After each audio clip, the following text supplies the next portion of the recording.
血夜真魂曲第22章背叛與終結。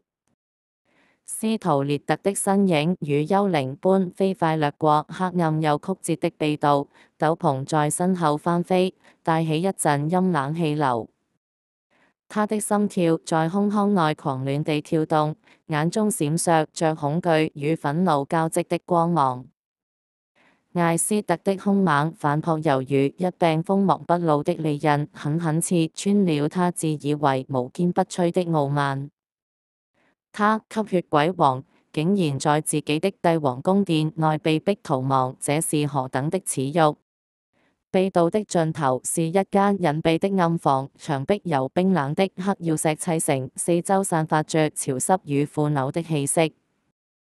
房間中央，一部古老的升降機靜靜矗立，齒輪與鐵鏈上覆滿了歲月的鏽跡，仿佛在訴說這座地下宮殿的悠久歷史。升降機旁，一張沉重的石桌上鑲嵌着一個複雜的機械裝置，上面有一個被透明四方盒子覆蓋的紅色按鈕，散發出微弱的紅光，仿佛在低語着毀滅的誘惑。斯圖列特喘着大氣，踉蹌地衝到石桌前，用隨身鑰匙打開那個被鎖上的四方小盒子，手指顫抖地懸在按鈕上方。他的目光掃過暗房，確認無人追來，嘴角勉強擠出一絲扭曲的笑容。艾斯特，你以為你贏了？他低聲自語，聲音中帶着一絲瘋狂，道：這座地宮將成為你們所有人的墳墓。他準備按下自爆裝置的按鈕，這座地宮的支撐結構將在瞬間崩塌，數千噸的岩石與泥土會將一切活埋，包括那個讓他顏面盡失的艾斯特。而他將乘着升降機逃往地面，繼續他的千秋霸業。就在此時，一陣低沉的冷笑從暗房的入口傳來，打破了死寂。懦夫，果然是你一貫的風格，斯圖列特。斯圖列特猛地轉身，瞳孔驟縮。古斯塔夫倚靠在門框上，雙臂環胸，眼中閃爍着毫不掩飾的嘲諷。他的黑色戰術護甲在黑暗中幾乎與牆壁融為一體，只有那雙冰冷的褐色眼睛透露出危險的光芒。古斯塔夫·斯圖列特咬牙切齒，聲音中帶着一絲驚疑，道：你怎麼會在這裡？古斯塔夫緩緩走進暗房，步伐鬆容，仿佛在嘲笑斯圖列特的狼狽。怎麼，你以為只有你知道這條秘道？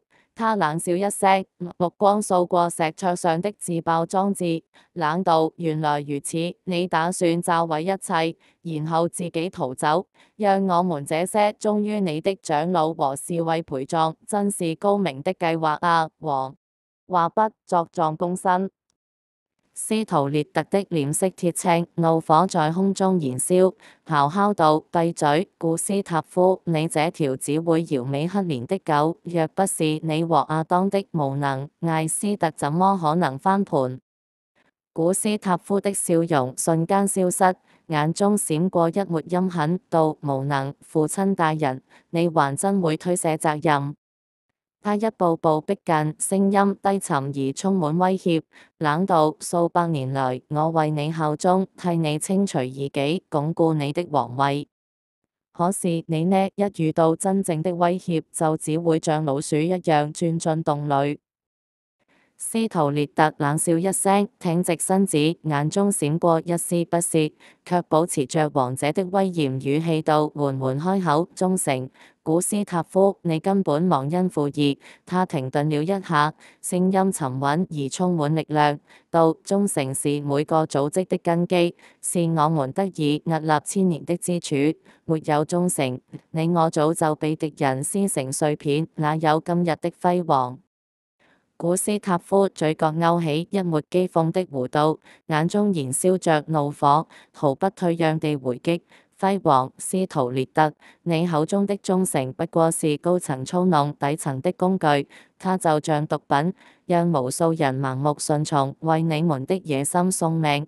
他上前一步，聲音越發尖銳，敲道：你說忠誠是根基，我看它不過是鎖鏈，把我們這些人纏綁在你們的王座之下，永遠不得翻身。斯圖列特眯起眼睛，臉上的冷靜逐漸被怒意取代，咬牙切齒道：大膽，古斯塔夫，你忘了是誰給了你今日的地位？是誰分享寶貴的鮮血給你？是誰賜予你永恆生命？若無我的信任和施捨，你不過是街頭的臭蟲，哪有資格站在這裡指責我？如今你竟然膽敢欺君犯上！他聲音陡然提高，帶着不容置疑的威勢，冷道：忠誠不是毒品，它是秩序，是我們與混亂抗衡的唯一屏障。古斯塔夫卻毫不畏懼，眼中閃過一絲決絕，嘲笑道：秩序不，斯圖列特，你錯了。所謂的忠誠，只是你們用來掩飾貪婪和懦弱的謊言。我為你清除了多少敵人，雙手沾滿了多少鮮血，可當真正的威脅來臨，你卻只會指望我再去替你送死。他聲音低沉下來，卻帶着一股難以言喻的悲憤，道：忠誠，它只是你們這些自命非凡的人的慢性毒藥，讓我們這樣的傻子心甘情願為你們賣命。空氣中彌漫着緊張的氣息，兩人的目光在半空中交鋒，仿佛隨時會點燃一場無法挽回的風暴。斯圖列特緩緩握緊拳頭，眼中閃過一抹複雜的神色，似是憤怒，又似是某種難以言說的掙扎。他忽然怒吼一聲，尖銳的爪子從黑袍子中彈出，猛地撲向古斯塔夫，怒斥着：叛徒，我要撕碎你！然而古斯塔夫早有準備，他的身形一閃，速度快疾，手中不知何時多了一柄黑色的匕首，刃身上閃爍着詭異的紅光。斯圖列特雙爪還未近身，古斯塔夫的匕首已如毒蛇般刺出，精準地刺入他的胸膛，直沒致病。長期的安逸腐蝕了斯圖列特的身手，空有王的名號，卻已經失去王應有的實力。斯圖列特發出一聲痛苦的悶哼，鮮血從嘴角溢出，眼中滿是難以置信，戰聲道：你敢？古斯塔夫冷冷一笑，猛地拔出匕首，鮮血噴濺在黑曜石地面上，然後笑道：斯圖列特，你的時代結束了。他一腳將對方踩倒，斯圖列特踉蹌後退，撞在石桌上，發出一聲巨響，然後跪倒在地上。為什麼？斯圖列特護住胸口的傷，鮮血從指縫間滲出，聲音顫抖着道：你為什麼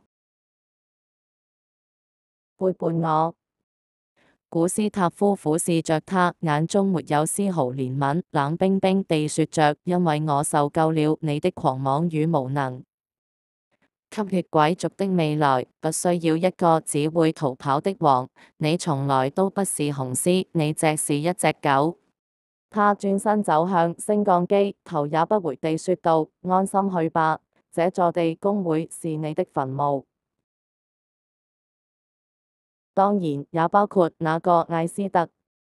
斯圖列特試圖爬起，但心臟撕裂，傷口中的極端痛楚讓他全身麻痹，意識迅速模糊，只能無意識地低吟着：不，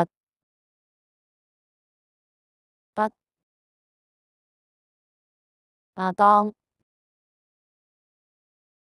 救我！他的聲音越來越虛弱，最終癱倒在地，雙眼瞪大，充滿了不甘與絕望。古斯塔夫冷漠地踏入升降機，伸手按下控制桿。就在升降機門關上的瞬間，他看了一眼石桌上的自爆裝置，毫不猶豫地飛出一粒石子，精準地擊中那個紅色按鈕。一陣低沉的機械聲響起，暗房內的牆壁開始微微顫動，地底深處傳來一陣沉悶的轟鳴。古斯塔夫的嘴角揚起一抹冷酷的笑意。再見了，父親大人。升降機的鐵門緩緩關閉，他的身影消失在黑暗中。與此同時，整座地宮開始劇烈震動，石塊從穹頂剝落，地面裂開無數縫隙，仿佛整個世界都在崩塌。地宮深處，艾斯特正沿着秘道飛速追來，銀劍在手中閃爍着寒光。突然，一陣劇烈的震動讓他腳步一頓，地面裂縫中噴出塵土與碎石。他猛地抬頭，目光穿透黑暗，仿佛感知到了什麼。斯圖列特，他低語，聲音中帶着一絲不安。地宮的崩塌速度遠超他的預料，空氣中彌漫着毀滅的氣息。他咬緊牙關，左眼再次燃起微弱的金光，身形化作一道銀白閃電，朝秘道的盡頭衝去。無論是斯圖列特還是其他陰謀，他都不會讓這一切輕易結束。黑暗中，地宮的崩塌聲與巨獸的咆哮吞噬了一切生機。而艾斯特的意志卻如一團不滅的烈焰，在毀滅的洪流中繼續燃燒。第23章待續。